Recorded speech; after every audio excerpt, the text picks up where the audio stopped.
लालची लकड़हारे का अंत। यह कहानी है एक छोटे से गांव के लकड़हारे रमेश की, जो अपनी लालच और बेईमानी के कारण अपने जीवन को मुसीबतों में डालता है। उसकी कहानी यह सिखाती है कि लालच का परिणाम हमेशा विनाशकारी होता है और ईमानदारी ही सच्चे सुख का मार्ग है। गांव का नाम था सोनपुर। यह एक सुंदर और शांत गांव था, जहां के लोग मेहनती और ईमानदार थे। गांव के किनारे एक घना जंगल था, जहां से लोग लकड़ियां काटकर अपना जीवन यापन करते थे। रमेश भी इन्हीं लकड़हारे में से एक था। रमेश एक साधारण लकड़हारा था, लेकिन उसमें एक खामी थी। वह बहुत लालची था। उसे हमेशा अधिक से अधिक धन कमाने की लालसा रहती थी। वह मेहनत से नहीं, बल्कि चालाकी और धोखाधड़ी से पैसे कमाने के तरीके ढूंढता रहता था। रमेश हर दिन जंगल में लकड़ी काटने जाता था और उन्हें बाजार में बेचता था। लेकिन वह संतुष्ट नहीं था। उसे हमेशा लगता था कि जितना वह कमा रहा है, वह पर्याप्त नहीं है। उसने सोचा कि अगर वह अधिक लकड़ियां काटेगा और उन्हें ऊंचे दामों पर बेचेगा, तो वह जल्दी ही अमीर बन जाएगा।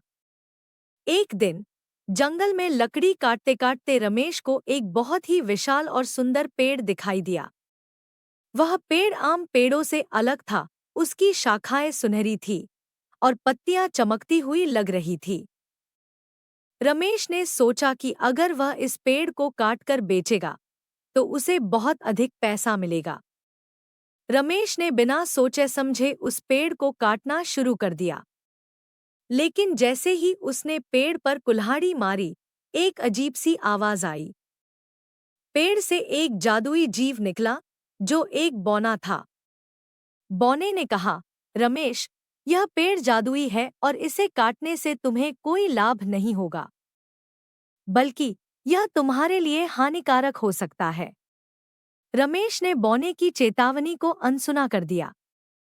उसने सोचा कि यह बौना उसे डराकर पेड़ को काटने से रोकना चाहता है।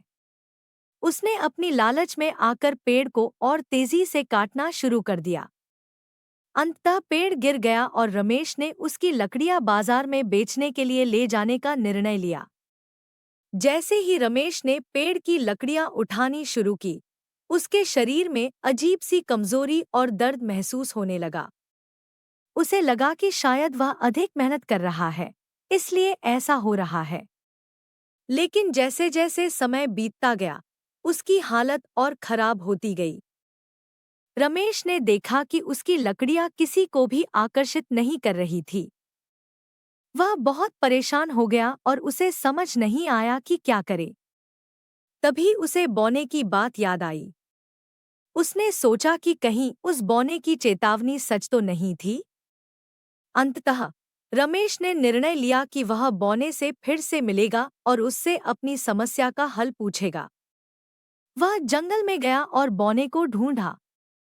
बौना उसे देखते ही बोला, रमेश, मैंने तुम्हें चेतावनी दी थी कि इस पेड़ को न काटो।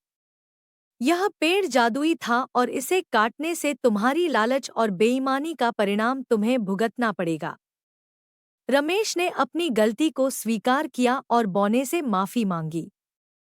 उसने कहा, मुझे माफ कर दो। मैं अपनी लालच में अंधा हो गया था। अब मुझे समझ में आ गया है कि ईमानदारी ही सबसे बड़ा धन है। कृपया मुझे बताओ कि मैं अपनी इस हालत को कैसे सुधार सकता हूँ। बौना मुस्कराया और बोला, रमेश, सुधार का पहला कदम है अपनी गलती को स्वीकार करना और सच्चे दिल से पश्चाताप करना।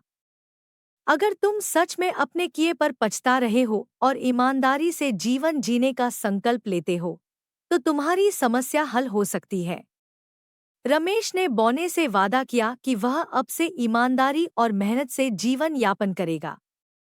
उसने संकल्प लिया कि वह कभी भी किसी की चीजों को नुकसान नहीं पहुंचाएगा और न ही किसी प्रकार की बेईमानी करेगा। बौने ने रमेश की सच्चाई को समझते हुए उसे आशीर्वाद दिया और कहा, तुम्हारी ईमानदारी और पश्चाताप तुम्हें सही मार्ग पर ले जाएगा। जाओ और सच्चे मन से अपने कार्य में जुट जाओ। तुम जल्द ही अपनी स्थिति में सुधार देखोगे। रमेश ने अपनी पुरानी आदतों को छोड़कर मेहनत और ईमानदारी से काम करना शुरू किया। उसने पेड़ की लकड़ियों को सही तरीके से बेचना शुरू किया और अपनी मेहनत के बल पर अपनी स्थिति में सुधार लाया। गांव के लोग भी उसकी ईमानदारी से प्रभावित हुए और उसका सम्मान करने लगे। धीरे धीरे रमेश की स्थिति में सुधार होने लगा। उसने अपनी मेहनत और ईमानदारी से अपने परिवार का जीवन सुखमय बना दिया। अब वह जान गया था कि सच्चा सुख और समृद्धि ईमानदारी से ही मिल सकती है, न कि लालच और बेईमानी से। रमेश की कहानी हमें यह सिखाती है कि लालच का परिणाम हमेशा विनाशकारी होता है। ईमानदारी और मेहनत ही सच्चे सुख और समृद्धि का मार्ग है। हमें कभी भी लालच में आकर गलत रास्ते पर नहीं चलना चाहिए, क्योंकि अंत में वही पथ विनाश की ओर ले जाता है। रमेश ने अपनी गलती से सीख लेकर अपने जीवन को सुधार लिया और ईमानदारी और मेहनत से अपने परिवार का जीवन सुखमय बना दिया। उसकी कहानी एक प्रेरणा है कि हम सभी को सच्चाई और ईमानदारी से जीवन जीना चाहिए और लालच से दूर रहना चाहिए। अगर आपको ये वीडियो पसंद आई हो तो हमारे चैनल को लाइक और सब्सक्राइब जरूर करें। और हाँ, बेल आइकन को दबाना न भूलें ताकि आप हमारी अगली वीडियो मिस न करें। धन्यवाद। मिलते हैं अगली वीडियो में, तब तक के लिए अपना ख्याल रखें और हमेशा प्रेरित रहें।